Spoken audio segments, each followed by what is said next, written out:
दिल्ली की कथित कट्टर ईमानदार अरविंद केजरीवाल सरकार की पोल खुलनी शुरू हुई तो उसके विधायक से लेकर कई मंत्री कई घोटालों में मुख्य आरोपी बन चुके हैं। सबसे ताजा मामला आम आदमी पार्टी विधायक अमानतुल्लाह खान है, जिन्हें कोर्ट ने 4 दिन की कस्टडी में भेज दिया है।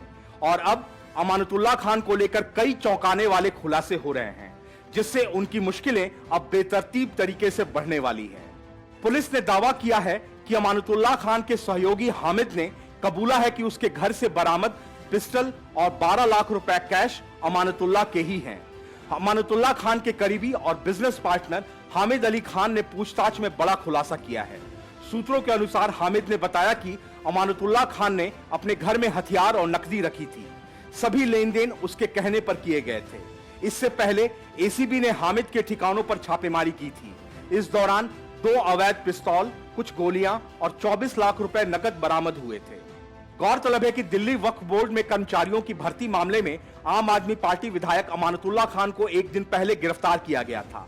उसके बाद उसके बिजनेस पार्टनर हामिद अली और लड्डन यानी कौशर को गिरफ्तार कर लिया गया। एसीबी की पूछताछ में हामिद अली ने बताया कि वह मूल रूप से उत्तर प्रदेश के बुलंदशहर का रहने वाला है। वह दिल्ली में प्रॉपर्टी का काम करता है। वहीं एसीबी ने विधायक अमानतुल्लाह के घर के अलावा जामिया, ओखला और गफूर नगर में 5 ठिकानों पर छापेमारी की थी। सूत्रों के अनुसार खान पर वक्फ बोर्ड के बैंक खाते में गड़बड़ी, बोर्ड की संपत्ति में किराए का निर्माण, वाहन खरीदना, भ्रष्टाचार, अपने करीबियों की नियुक्ति करने समेत 33 आरोप हैं। इसको लेकर 2020 में एसीबी ने मामला दर्ज किया था।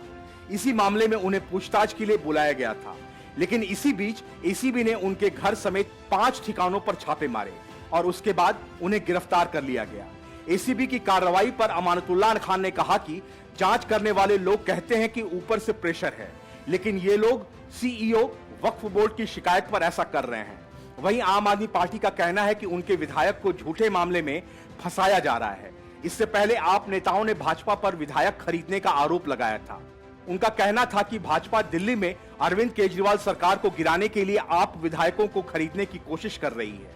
इसके चलते हर एक को 20 करोड़ रुपए की पेशकश की जा रही है। दिल्ली के उप मुख्यमंत्री मनीष सिसोदिया ने वक्फ बोर्ड के अध्यक्ष अमानतुल्लाह खान की गिरफ्तारी पर भाजपा पर निशाना साधा है। उन्होंने भाजपा पर आप नेताओं को तोड़ने के लिए ऑपरेशन लोटस को जारी रखने का आरोप लगाया है। सिसोदिया ने ट्वीट किया, पहले उन्होंने सत्येंद्र जैन को गिरफ्तार किया, लेकिन कोर्ट में उनके खिलाफ कोई सबूत नहीं है। मेरे घर पर रेड डाली और कुछ नहीं मिला।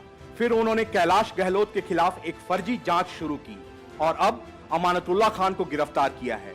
आपके हर एक नेता को तोड़ने के लिए ऑपरेशन लोटस जारी है। Bureau report, news of India. Sonia Gandhi आखिर क्यों चाहती रही कि पार्टी अध्यक्ष पद के चुनाव के लिए मतदान करने वालों की लिस्ट सार्वजनिक न हो? मधुसूदन मिस्त्री भी इसी पशोपेश में थे, जबकि शशि थरूर से लेकर आनंद शर्मा तक और मनीष तिवारी से लेकर पृथ्वीराज चौहान तक इस बात के लिए बार बार कहते रहे कि कांग्रेस के डेलीगेट्स की लिस्ट जारी की जाए, लेकिन इन नेताओं की एक न चली। सिर्फ यह कहा गया कि जो नामांकन करेगा उसे पूरी लिस्ट उपलब्ध करवा दी जाएगी। लेकिन अब जो खबरें सामने आ रही है उससे जाहिर है कि डेलीगेट्स की लिस्ट में जमकर भाई भतीजावाद और परिवारवाद का खेल खेला गया है, ताकि वोट उसे ही मिले जिसे सोनिया गांधी चाहे। राजस्थान में तो जमकर धांधली की गई है। कांग्रेस के करीब हर बड़े नेता ने अपने बेटे से लेकर रिश्तेदारों को डेलीगेट बनाया है। राजस्थान में प्रदेश कांग्रेस कमेटी के सदस्यों में नेताओं के परिवार वालों की भरमार है। कांग्रेस का अध्यक्ष चुनने के लिए होने वाले चुनाव में यही सदस्य वोट डालेंगे। हर विधानसभा से 2 डेलीगेट बनाने थे। ऐसे में राजस्थान कांग्रेस के नेताओं ने एक तो खुद को डेलीगेट बना लिया और दूसरा अपने परिवार के किसी सदस्य या रिश्तेदार को बना दिया। राजस्थान कांग्रेस के कई नेताओं ने अपने बेटे और रिश्तेदारों को पीसीसी सदस्य बनाकर सक्रिय राजनीति में उनकी लॉन्चिंग कर दी है। इनमें खुद मुख्यमंत्री अशोक गहलोत भी शामिल हैं। मुख्यमंत्री अशोक गहलोत के साथ उनके बेटे वैभव गहलोत को भी पीसीसी सदस्य बनाया गया है। मुख्यमंत्री अशोक गहलोत के अलावा राजस्थान कांग्रेस के कई बड़े नेताओं के बेटे या पत्नी भी पीसीसी सदस्य बनाए गए हैं। कांग्रेस विधायक नरेंद्र बुडानिया के बेटे अमित बुडानिया तारानगर से सदस्य बनाए गए हैं। महेंद्र चौधरी और उनकी पत्नी सुनीता चौधरी भी सदस्य बनाए गए हैं। रघु शर्मा के बेटे सागर शर्मा, दीपेंद्र सिंह और उनके बेटे बालेंदु सिंह, मंत्री मुरारी लाल मीणा और उनकी पत्नी सविता मीणा, सचिन पायलट और रमा पायलट भी पीसीसी के सदस्य बने हैं। दिव्या मदेरणा और लीला मदेरणा, बद्री जाखड़ और उनकी बेटी मुन्नी गोदरा, बाबूलाल बैरवा के बेटे अवधेश बैरवा भी पीसीसी के सदस्य बनाए गए हैं। आलोक बेनीवाल की पत्नी सविता बेनीवाल, मंत्री लालचंद कटारिया के भाई की पत्नी रेखा कटारिया, मंत्री राजेंद्र यादव के बेटे मधुर यादव, विधायक मीना कंवर के पति उम्मेद सिंह भी पीसीसी के सदस्य बनाए गए हैं। गहलोत सरकार की मंत्री जाहिदा खान की पति जालिस खान और बेटे को पीसीसी सदस्य बनाया गया है। निर्दलीय विधायक बाबूलाल नागर के बेटे विकास नागर, निर्दलीय विधायक राजकुमार गौड़ और उनके बेटे विकास गौड़ के साथ ही गिरिजा व्यास के भाई गोपाल शर्मा को भी पीसीसी सदस्य बनाया गया है। Bureau report, news of India. Dussehra rally को लेकर एकनाथ शिंदे और उद्धव गुट के बीच घमासान बढ़ता जा रहा है। मुंबई के शिवाजी पार्क में होने वाले शिवसेना की इस वार्षिक रैली को लेकर शिंदे और उद्धव दोनों गुट अपना दावा ठोक रहे हैं और अब आमने सामने हैं। हालांकि दशहरा के अवसर पर होने वाली इस रैली को लेकर उद्धव और शिंदे गुट में से किसे अनुमति मिलेगी, बीएमसी इस पर अभी तक फैसला नहीं ले पाया है। लेकिन सूत्रों के अनुसार मामला अब बहुत आगे बढ़ चुका है और उद्धव ठाकरे गुट को रैली करने दी जाए, इसकी संभावना बिल्कुल नगण्य है।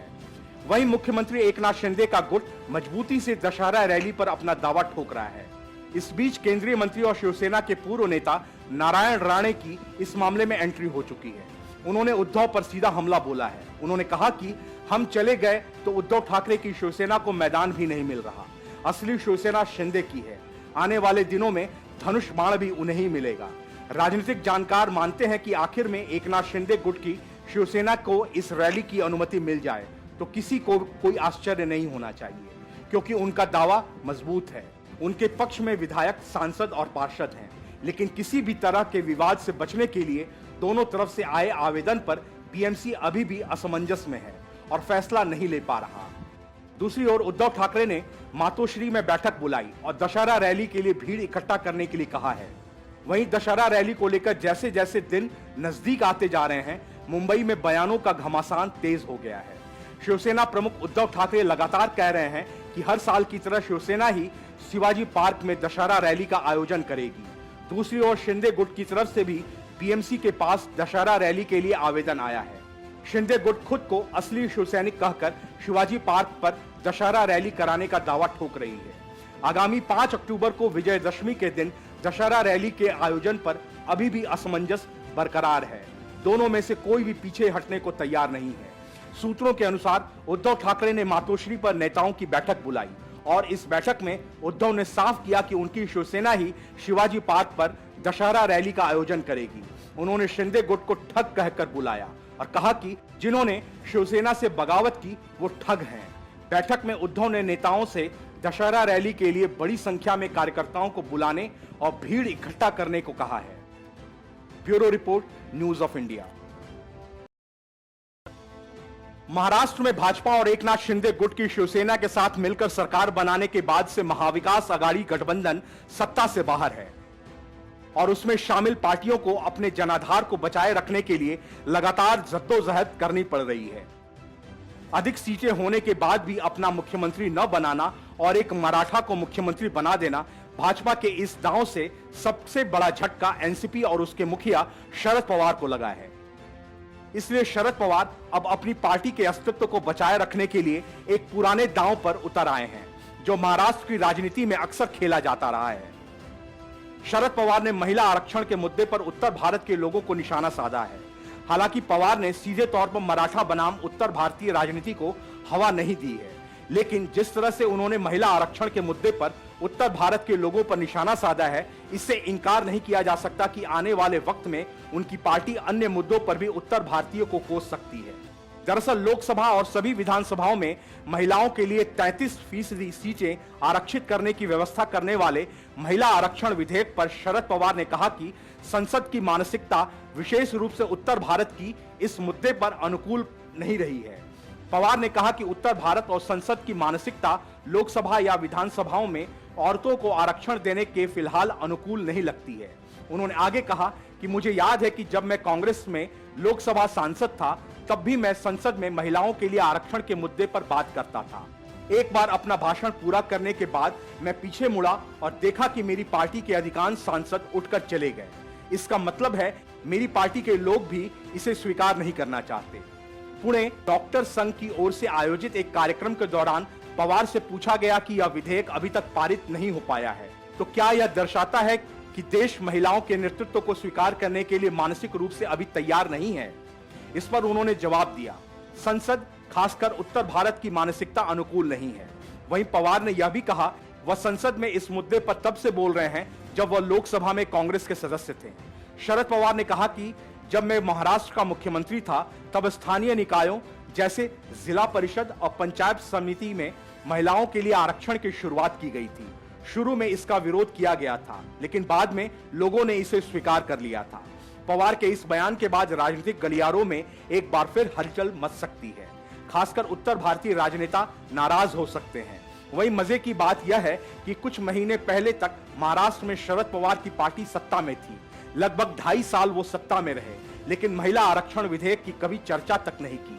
पर जैसे ही सत्ता से वो बाहर हुए, उन्हें इसकी याद आई।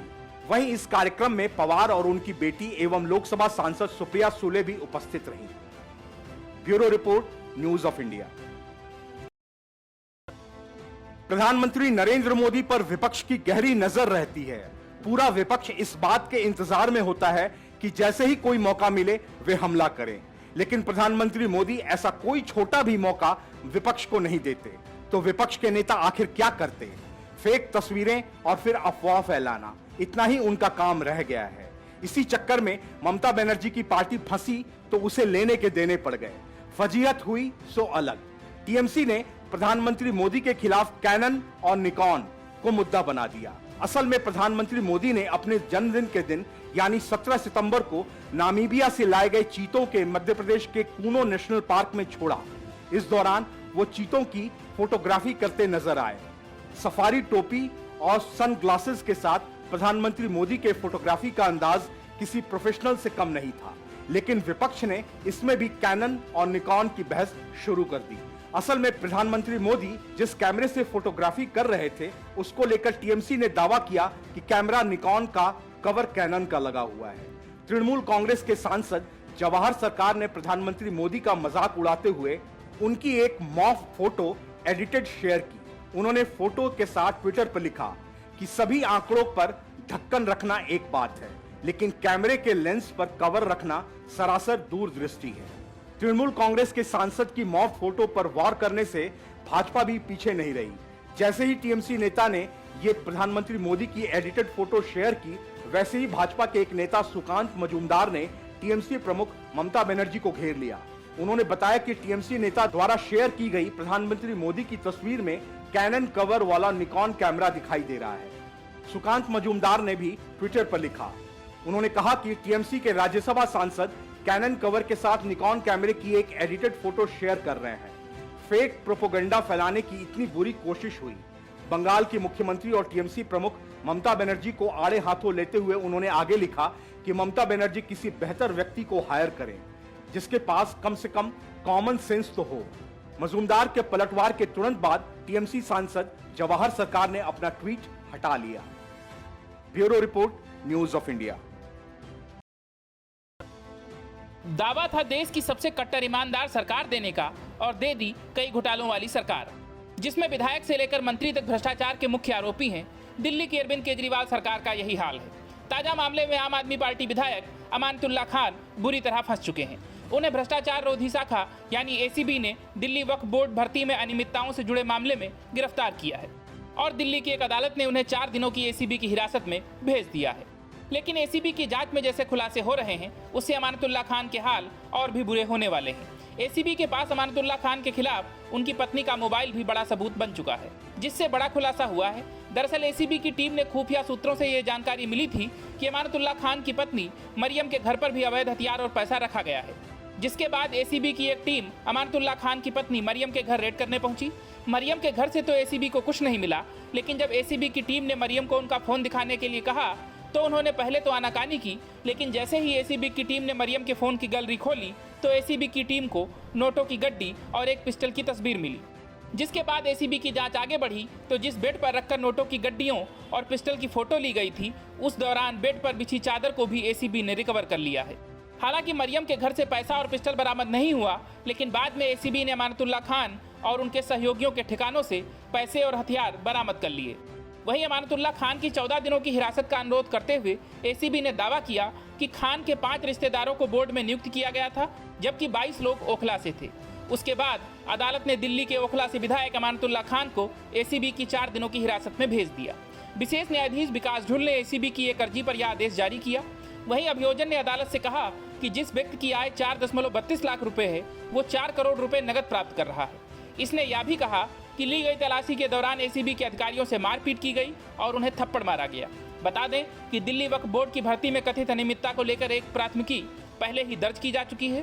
प्राथमिकी के मुताबिक खान ने बोर्ड के अध्यक्ष पद पर रहने के दौरान नियमों और सरकारी दिशा निर्देशों का उल्लंघन करते हुए 32 व्यक्तियों की अवैध भर्ती की थी। Bureau report, news of India.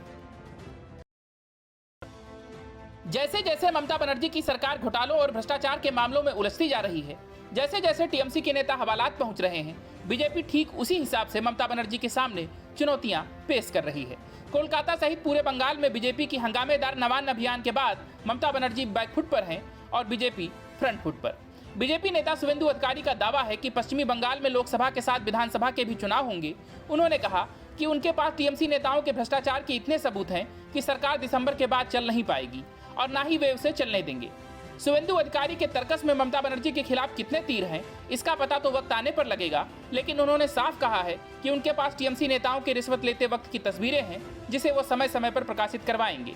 Suvendu अधिकारी ने चुनौती देते हुए कहा है कि दिसंबर के बाद ममता बनर्जी की इस भ्रष्ट सरकार को नहीं चलने दूंगा। इससे पहले भी शुवेंदु अधिकारी हाल के दिनों में कई बार दावा कर चुके हैं कि दिसंबर के बाद ममता बनर्जी की सरकार नहीं चलेगी। उससे पहले वो यह भी कह चुके हैं कि बंगाल में 2024 के लोकसभा के साथ विधानसभा चुनाव भी होंगे। शिक्षक भर्ती घोटाले में पूर्व मंत्री पार्थ चटर्जी और मवेशी तस्करी घोटाले में अनव्रत मंडल की पिछले दिनों गिरफ्तारी के बाद से भाजपा लगातार हमलावर है। भ्रष्टाचार को लेकर भाजपा ने हाल में ममता सरकार के खिलाफ राज्य सचिवालय नवान्न मार्च भी निकाला था, जिसमें पुलिस के साथ जमकर झड़प हुई थी। राजनीतिक विश्लेषकों का मानना है कि शुवेंदु अधिकारी द्वारा बार बार वर्तमान सरकार को दिसंबर के बाद नहीं चलने देने की चेतावनी राजनीतिक रूप से काफी महत्वपूर्ण है। इससे पहले इस सप्ताह विधानसभा में एक प्रेस कॉन्फ्रेंस में शुवेंदु ने तृणमूल कांग्रेस के 4 नेताओं पर विस्फोटक आरोप लगाए थे और कहा था कि उन्होंने 100 दिन की केंद्रीय परियोजना के पैसे लूटे हैं और संपत्ति में वृद्धि की है। उन्होंने चेतावनी दी थी कि मैं आने वाले दिनों में सब कुछ साबित कर दूंगा। शुवेंदु ने यहां तक कहा कि मैं आने वाले दिनों में ऑफिस में बैठकर तृणमूल नेताओं के पैसे लेते हुए तस्वीर भी प्रकाशित करूंगा। हम साबित करेंगे कि तृणमूल में 99.9% लोग बेईमान हैं। उनकी संपत्ति 2018 से 2021 में बढ़कर कितनी हुई है, मैं उन्हें बेनकाब कर दूंगा। वे मेरे खिलाफ कितना भी हमला करें, मुझे रोक नहीं सकते। Bureau report, news of India. मंत्री सत्यन जैन और उप मुख्यमंत्री मनीष सिसोदिया के बाद अरविंद केजरीवाल सरकार के एक और नगीने भ्रष्टाचार के संगीन मामले में फंस चुके हैं। दिल्ली के ओखला से आम आदमी पार्टी विधायक अमानतुल्लाह खान इस समय दिल्ली वक्फ बोर्ड में हुए भ्रष्टाचार मामले में एंटी करप्शन ब्यूरो यानी एसीबी की हिरासत में है, लेकिन उसका एक और करीबी कौसर इमाम सिद्दीकी उर्फ लड्डन फरार हो गया है। दिल्ली पुलिस और एसीबी की टीम उसकी तलाश कर रही है, पर कौसर सिद्दीकी के यहाँ से रेड के दौरान एसीबी ने 2 डायरियां बरामद की थी। इसमें एक लाल और दूसरी सफेद डायरी थी। बताया जा रहा है कि डायरियों से कई बड़े राज खुल सकते हैं, जिसके बाद अमानतुल्लाह खान की मुश्किलें बढ़ सकती हैं। दरअसल एसीबी को रेड के दौरान कौसर के घर से 12 लाख कैश और अवैध हथियार मिले थे। पुलिस ने उसके खिलाफ दिल्ली के जामिया नगर पुलिस स्टेशन में आर्म्स एक्ट का मामला दर्ज कराया था। इस दौरान कौसर के घर से 2 डायरी भी जब्त की गई थी, जिनमें पैसों के लेन देन का जिक्र है। बताया जा रहा है कि इनमें एक लाल डायरी भी है, जिसमें हवाले के पैसे का लेन देन का जिक्र था। दरअसल कौसर इमाम सिद्दीकी आम आदमी पार्टी का वार्ड नंबर 100S का अध्यक्ष है। वहीं एसीबी ने अपनी जांच में कौसर उर्फ लड्डन को बैगमैन का नाम दिया है। एसीबी ने इन दोनों डायरियों में अमानतुल्लाह खान को करोड़ों रुपए देने की बात लिखी हुई है। इतना ही नहीं, इन डायरियों में अमानतुल्लाह खान को पैसा कैश दिया गया या चेक, ये भी पूरी डिटेल में तारीख के साथ लिखा हुआ है। एसीबी ने कोर्ट को बताया था कि अमानतुल्लाह खान के घर और 4 ठिकानों पर छापेमारी की थी। रेड में 34 रजिस्टर, 6 चेकबुक, 1 डायरी और 2 जगहों की रेड में 24 लाख रुपए बरामद हुए थे। एसीबी ने बताया कि डायरी में 4 करोड़ कैश बाय हैंड की एंट्री मिली है, जो अमानतुल्लाह खान के नाम पर है। बिहार के नाम पर भी अलग अलग एंट्री मिली है, जिसमें लाखों रुपए बिहार में भेजे गए हैं। इसके अलावा गुज 5 करोड़ 60 लाख कैश की एंट्री मिली। हम गुज को गुजरात मान रहे हैं। इसके अलावा 2 ठिकानों से अवैध पिस्टल बरामद हुई है। इनमें एक पिस्टल विदेशी है, जिसका लाइसेंस नहीं है। गौरतलब है कि एंटी करप्शन ब्यूरो ने विधायक अमानतुल्लाह खान और उसके करीबियों के 5 ठिकानों पर रेड मारी थी। इस दौरान विधायक के 2 करीबियों कौसर और हामिद के ठिकानों से हथियार व भारी मात्रा में कैश बरामद हुआ था, जिसके बाद पुलिस ने अमानतुल्लाह खान और हामिद को गिरफ्तार कर लिया था, जबकि कौसर टीम से बचकर फरार हो गया। उसकी तलाश की जा रही है। वहीं रेड के दौरान एसीबी के अधिकारी पर हमला और धक्का मुक्की व बदसलूकी करने के आरोप में दिल्ली पुलिस ने अमानतुल्लाह खान के 4 करीबियों को हिरासत में लिया है। इस मामले में जामिया पुलिस स्टेशन में केस दर्ज हुआ था। हिरासत में लिए गए व्यक्तियों ने अधिकारियों को रेड के दौरान गाली गलौज करते हुए मौके से जाने को कहा था। इस दौरान उन्होंने धक्का मुक्की भी की थी, जिसका वीडियो सोशल मीडिया पर वायरल हो रहा है। पुलिस ने जिन लोगों को गिरफ्तार किया है उनके नाम शकील अहमद, अफसर, अनवर और सिकंदर है। Bureau report, news of India.